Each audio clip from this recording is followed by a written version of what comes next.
dun dun dun.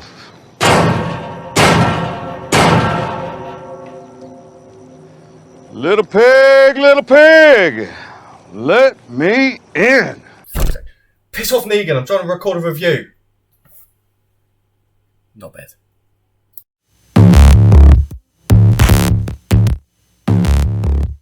So, The Walking Dead, Saints and Sinners, a VR game released by Skydance Interactive.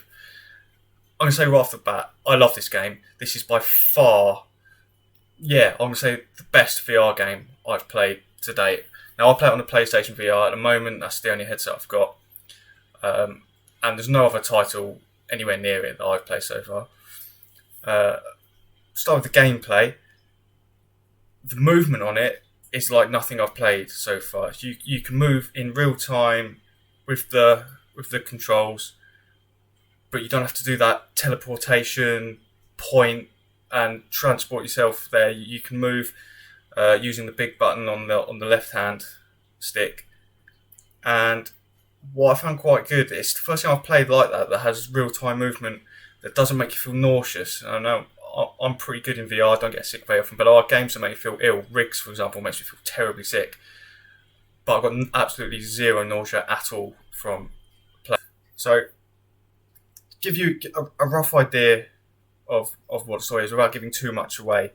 You're a survivor during the zombie apocalypse. You're in New Orleans, it's been completely taken over. And your sort of main mission is to find something that they call a reserve, which is hinted to have weapons, medication, food, everything that survivors need.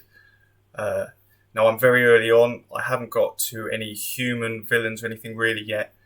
But I have got to kill zombies, as you would expect in the game.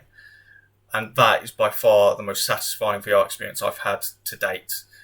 The weapons you have, that they feel real, they have a real weight to them. I've played other VR games, and you'll wave your weapon about and there'll be no weight. It's like waving a lightsaber. You feel like you can just cut through anything.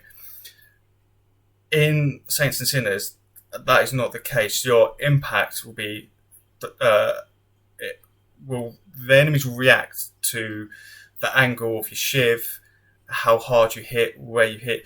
When you hit a zombie in the head with a screwdriver, you feel like you're actually hitting skull. It doesn't go all the way in. You'll hit flesh, and then you'll really have to force it in to get to the brain.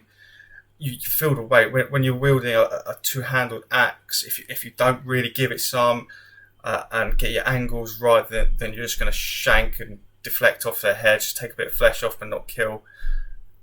It's an amazing experience. The guns feel great. They have a real recoil to them. The aiming is spot on. When you're aiming down the sights, your bullets will go where you're aiming at, and it's sort of as true to real life as I think you're going to find in VR at this stage. I'll say the exploration so far is great. You'll find real world things laying around that you wouldn't think of it in day to day as being helpful. Whilst in the zombie apocalypse, you're going to use them to craft weapons, survival like food and stuff like little bars, little drinks you're going to need to pick up to survive. Things that could potentially become like a currency, like cigarettes becoming a currency. There'll be cigarette packets laying around, or that will be used as crafting materials. They really do seem to have thought about everything. Like, even so much so, I didn't realise this when I was first started playing the game. But I actually read this today, is that within the headset, it's sound activated to your voice. So if you're making a lot of noise or you're shouting at a zombie, they will react to your voice. They are voice activated zombies. Now, I didn't realise, because I was gobbing off all over the place, shanking one zombie, having a bit of a laugh, not realising I'm attracting a horde towards me, basically, because I'm shouting at this one zombie, which is a cool feature, and something it's not made abundantly clear through the tutorial about trying to keep quiet with your voice anyway. You just crouch and you sneak up behind them, but you don't think about your voice. So I thought that was a cool little touch. I'll talk briefly about the tutorial. You get your basics from it. How to pick up weapons, how to use the weapons, how to shoot guns, how to pick up inventory items and stash them behind you, and whereabouts on your body you're going to click them, and where things are located, how to work your torch, where your notepad is to look at your tasks. Pretty simple, exactly what you'd expect early on. That's it though, it's pretty basic. So with the tutorial out of the way, you'll very quickly get thrust into your environment of New Orleans. You have a quick cutscene where you're introduced to a gentleman called Henri, who sort of gives you the gist of what you're going to be doing. It's minor spoiler, he doesn't last very long. You'll find out very early on. Then, again, in another cutscene, you're in a boat traveling through sort of like flooded swamplands almost of New Orleans. You'll see a few things going on, people being killed, fights, zombie attacks. Will give you sort of sets the scene to what you're going to be involved in, what kind of threats you're going to face. Obviously, The Walking Dead is obviously famous for zombies, but everyone knows the real villains always are the humans, and you sort of get a hint of that very early on. But early game, you'll be predominantly focusing on zombies. Now, a couple of nitpicks I've got about the game, and they are nitpicks, really. They're not deal breakers by any means. The graphics aren't the best I've seen in VR, actually. They're pretty average.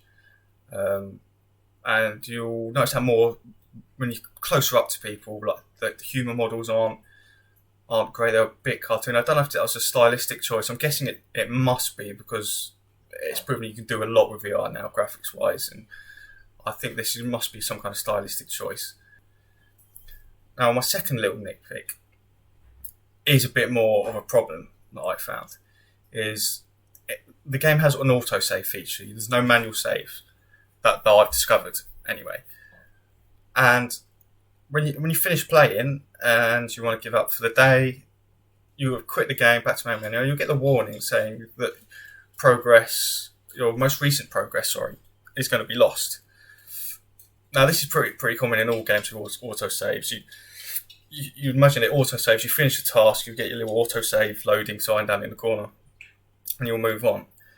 What I've discovered so far with Saints and Sinners is that it actually doesn't save your previous task, whatever you've done. So you'll see I've got a couple of playthroughs up currently.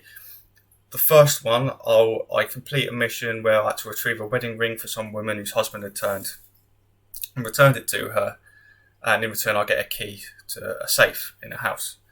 Now, when I went to do my second playthrough today, I started right back at the start of that mission where I needed to talk to the woman again and find out I needed to go and get the ring. So I had to do that whole playthrough part again, which the first time round was a good half-hour chunk of game where I didn't know what I was doing. It was a lot quicker the second time because I knew where everything was, but first time round, I had no idea.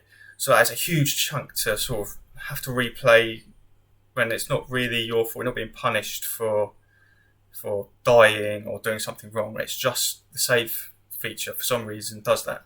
I don't really know why. I hope they patch that so that don't get quite as punished for giving up for the day, really, because that's what it is. It's like you're being punished for turning the game off. But other than that, so far, there's no other negatives that I've got. So at the moment, the score I'm giving Walking Dead Saints and Sinners, I'm giving it a 7 at the moment out of 10. That's just because it's very early impressions. I'm only about 2 hours-ish into the game. But I've loved it, don't get me wrong. I expect that score will be higher when I do a full review for the complete game, once I've completed it and seen any extras, and I've got a real idea about how the mechanics work and other features that I unlock as I progress through the game. But right now, even literally first 2 hours, it's a solid 7. Now, I paid £32 on PlayStation Network for this. That is by far the best value VR game I've personally bought so far. I spoke a little bit about value for money in my playthrough for Predator Hunting Grounds, and that's in the same price bracket. I think Predator Hunting Grounds was £30. I paid £32 for this. This is a way better game for that kind of money.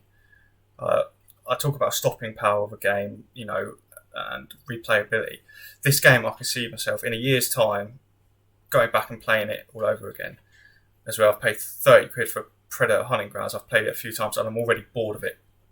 So my advice is, if you've got £30 that you're looking to spend on a game at the moment and you've got a VR headset, buy The Walking Dead. don't fall into this trap of Predator Hunting Grounds because it's a bit of a buzz at the moment.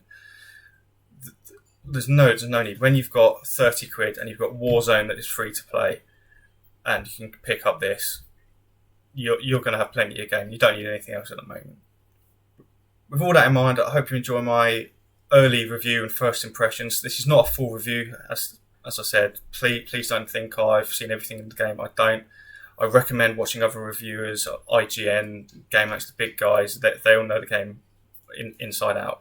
But as just a casual fan wanting to share an experience and recommend it, like I say, from a fan point of view, I'm no expert, just a casual gamer. Go out and get Walking Dead Saints and Sinners.